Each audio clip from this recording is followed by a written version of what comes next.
I stood in the middle of the kitchen, the cold tile beneath my feet feeling like ice against my skin. "Anna, did you even hear me?" Mrs. Thompson's voice was sharp, a knife slicing through the tense air. I turned, meeting her stern gaze. "I heard you, Mrs. Thompson. You want fish for dinner." "And not just any fish," she insisted, her eyes narrowing. "Get tuna, the fresh kind. Lily loves it." As if on cue, Lily, my 16-year-old stepdaughter, strutted into the kitchen, her phone glued to her ear. She barely acknowledged my presence, her eyes rolling dramatically. Fish again? I want a burger. Go get me one, Anna." The demands weren't new, but they stung each time. I was more a servant than a family member in this house. A deep breath steadied my voice. "But I'm already preparing dinner." Lily cut me off. "So I want a burger. Can't you do that one little thing for me?" Mrs. Thompson chimed in, her voice laced with feigned concern. "She's just a kid who wants a burger, Anna. It's not about being stingy." The word stingy hung in the air, a label I'd become too familiar with in this household. They had no idea about the financial tightrope we were walking on. My job in administration barely covered the essentials, and Michael's sporadic earnings as a struggling writer added little. "Fine, I'll get the burger," I muttered, feeling a familiar knot of frustration in my stomach. As I turned to leave, Lily's voice stopped me. "And I need $100. I spun around, disbelief written across my face. $100? For what? "There's this new game everyone has. I need it." I looked towards Mrs. Thompson, hoping for some semblance of reason. Instead, she nodded in agreement. "Poor thing. She needs to fit in with her friends. Give her the money, Anna." "But this month's budget is already stretched thin," I protested weakly. Mrs. Thompson's expression hardened. "Are you suggesting we're not entitled to Michael's royalties? What kind of stepmother are you?" "A stepmother trying to keep us afloat," I wanted to say. But the words never came. Instead, I reached for my purse, the weight of their expectations heavier than the coins and notes it contained. The evening air was crisp as I returned from the store, bags weighing down my arms. Inside them, a symbol of my surrender, a tuna and a burger. As I entered the house, the scent of disdain was more pungent than the food's aroma. "Finally," Lily scoffed, snatching the bag with the burger. "Took you long enough?" I set the tuna on the kitchen counter, meeting Mrs. Thompson's scrutinizing gaze. "Here's the fish, Mrs. Thompson." She inspected it with a frown. "It could be fresher. Next time, put in more effort, Anna." I nodded, a lump forming in my throat. Michael was in his study, probably lost in his world of make-believe literary fame. I longed for him to see the reality, our dwindling savings, the mounting bills, and his family's insatiable demands. Later that night I lay in bed, the moon casting shadows across the room. Michael's voice broke the silence. "Anna, you seem distant lately. Is everything okay?" I turned to face him, the moonlight revealing his oblivious expression. "It's just your family, and our finances. It's overwhelming." He brushed off my concerns with a wave of his hand. "Don't worry about money. Writers don't. It stifles creativity, and my family, well, they're just set in their ways." "But Michael, the reality is—" I started, but he interrupted. "Reality is subjective. In my world, my next novel will be a bestseller. You'll see." I wanted to scream, to shake him into seeing the truth. But I bit my tongue, a tear escaping down my cheek. I turned away, the unsaid words festering in my heart. The next morning, Lily's taunts and Mrs. Thompson's criticisms resumed. As I prepared breakfast, I overheard Lily talking to her friend on the phone. "She's so pathetic, pretending to be our mom. I wish Dad would just divorce her already." The words pierced through me like icy daggers. I wanted to confront her, to defend myself, but I remained silent, my hands trembling as I poured the coffee. At work, my colleague Jane noticed my forlorn expression. "Anna, you okay? You've seemed off lately." I sighed, the dam of my emotions ready to burst. "It's just home stuff. You know how it is." Jane leaned in, her voice a whisper. "If it's that bad, maybe it's time to think about yourself. You deserve happiness too, you know." Just her words echoed in my mind all day. Happiness, a distant dream smothered by the burden of illusions I was living under. The world outside was bathed in a soft, golden hue of the setting sun, but inside, the walls of the house felt like they were closing in on me. It had been another day of juggling insults and managing the impossible demands of my stepfamily. As I entered the living room, the sight that greeted me stopped me dead in my tracks. Half of the furniture was gone. The room, once cluttered with Mrs. Thompson's countless knickknacks and Lily's gadgets, was now eerily empty. A cold dread settled in my stomach. I reached for my phone, dialing Michael's number. It rang and rang, until finally his voice came through, distant and cold. "Anna, you noticed, huh?" "What's going on, Michael? Where is everything?" His laugh was hollow. "We've moved, Anna, to a high-rise condo. A fresh start, you know?" My heart pounded in my chest. A fresh start? Without me? "You can join us if you want, but you'll need to apologize first." "Apologize? For what? Keeping us from bankruptcy? For enduring their endless ridicule?" In the background, I could hear Lily's voice, laced with malice. "She finally realized she's not wanted. Good riddance." Mrs. Thompson's voice joined the chorus. "Michael deserves better. Someone who appreciates his talent." Their words were like venom, and with each syllable, the last threads of my attachment to this family frayed and snapped. "Michael," I said, my voice steady, "I won't be joining you. I hope you find what you're looking for in your new condo." There was a pause, and then a scoff. "How noble of you, Anna." The call ended, leaving me in a silence that was both suffocating and liberating. The next few days were a blur. I packed my belongings, each item a reminder of a life filled with false hopes and unreciprocated love. The divorce papers arrived soon after, with Michael's signature scrawled across them. As I signed them, a sense of freedom washed over me. This was the point of no return.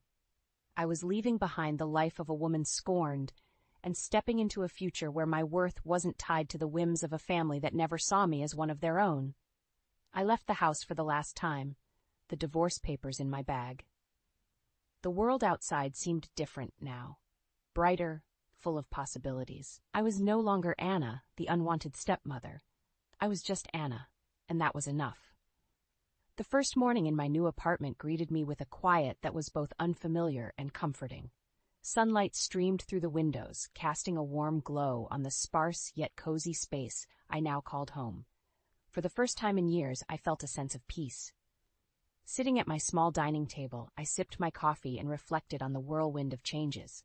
I had left behind the toxic environment of my previous life, and, with it, the shadows that had clung to my spirit. Now it was just me, my thoughts, and the blank pages of a notebook that lay open in front of me. Writing had always been a secret passion of mine, a hidden outlet for my emotions. But in the chaos of my life with Michael and his family, it had been pushed aside, forgotten. Now the words flowed effortlessly, as if they had been waiting just beneath the surface, eager to be released.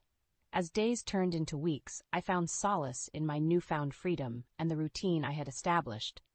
My job in administration, once a source of stress, now felt manageable, even enjoyable. But it was in the evenings, when I returned to my writing, that I felt truly alive. I wrote about everything, my feelings, my experiences, and even fictional stories that mirrored the journey I had been on. Each word was a step away from my past and a step towards rediscovering who I was. It wasn't long before I decided to take a leap of faith. I submitted some of my work to various publications and writing contests. To my surprise and delight, the response was overwhelmingly positive. My stories resonated with readers, and I began to receive offers for freelance writing jobs. One evening, as I was finishing up a piece, my phone rang. It was Jane, my colleague. "Anna, you won't believe it. Your story won first place in the local writing competition. They loved it." I was speechless. This was more than just a win. It was validation of my talent and my journey. As weeks turned into months, my life settled into a pleasant rhythm. I was no longer just surviving. I was thriving. My relationship with Michael and his family became a distant memory, a chapter of my life that was closed and tucked away. But life has a way of bringing the past back, just when you think you've moved on. It was on a crisp autumn day that I received a call from Michael. His voice, once so familiar, now sounded like a distant echo from another life. "Anna, we need to talk." I hesitated for a moment, the old wounds still tender. But I was not the same woman he had left behind. I was stronger, more resilient. "All right, Michael, let's talk." The coffee shop was bustling with the late afternoon crowd, but the noise faded into the background as I saw Michael sitting at a corner table. He looked older, warier, a shadow of the man I once knew. "Anna, thank you for meeting me," he said, his voice tinged with a desperation I hadn't heard before. I sat down, keeping my expression neutral. What did you want to talk about, Michael? He hesitated, fidgeting with his coffee cup.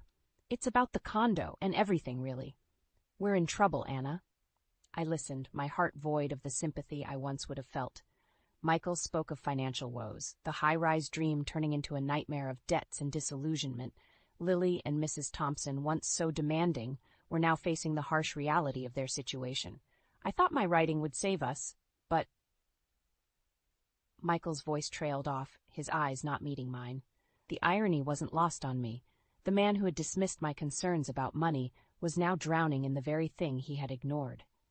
Michael, I'm sorry to hear that, but why tell me this? We're divorced. Your financial problems aren't mine anymore. He looked up, a flicker of hope in his eyes.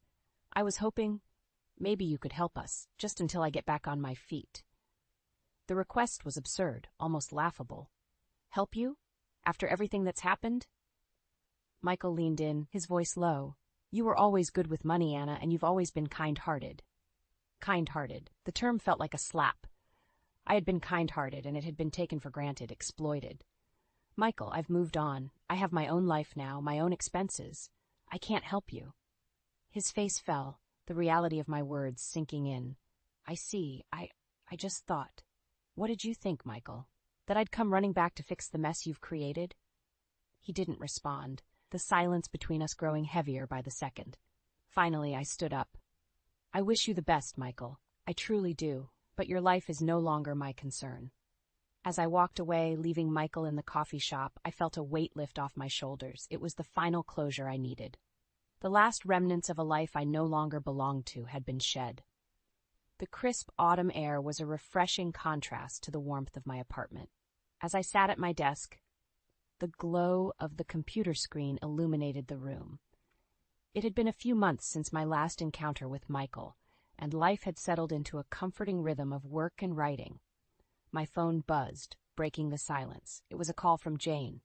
Anna, you won't believe this. Your novel is being considered for a movie adaptation. I was stunned. My novel, born from the pain and turmoil of my past, had not only resonated with readers, but had also caught the attention of a film producer. It felt surreal, like a dream I was afraid to wake up from. Are you serious, Jane? That's incredible. Her excitement mirrored mine.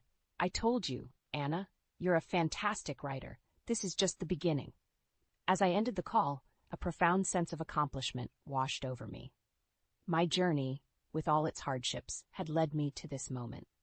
In the weeks that followed, negotiations for the movie adaptation progressed rapidly.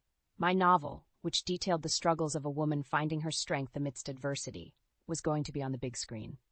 One evening, as I was reflecting on these developments, a news alert popped up on my phone. It was about Michael. Curiosity piqued. I clicked on the link. The article detailed Michael's latest misfortune. His attempts at writing had finally come to a futile end. Publishers had lost interest, citing his lack of originality and poor sales. To add to his woes, his high-rise dream had crumbled. Unable to keep up with the rent and mounting debts, he and his family had been forced to move out. I read the article with a mix of emotions. There was no joy in seeing someone's life unravel, but there was a sense of poetic justice. Michael and his family, who had once looked down on me, were now facing the consequences of their actions and choices. As I turned off my phone, I realized that this was the true essence of karma. It wasn't about revenge or seeing others suffer. It was about the natural balance of life where actions and choices inevitably shaped one's destiny. I turned back to my writing, the words flowing freely. My experiences had taught me that strength comes from within, and that resilience is born from adversity. And now I was sharing those lessons with the world. My past with Michael and his family was a closed chapter, but it had given me the greatest gift, the realization of my own potential and the courage to pursue my dreams. As the moon cast a gentle light through my window, I smiled to myself. Life was unpredictable, filled with ups and downs, but I was ready for whatever came next. I had found my voice, my purpose, and no one could take that away from me.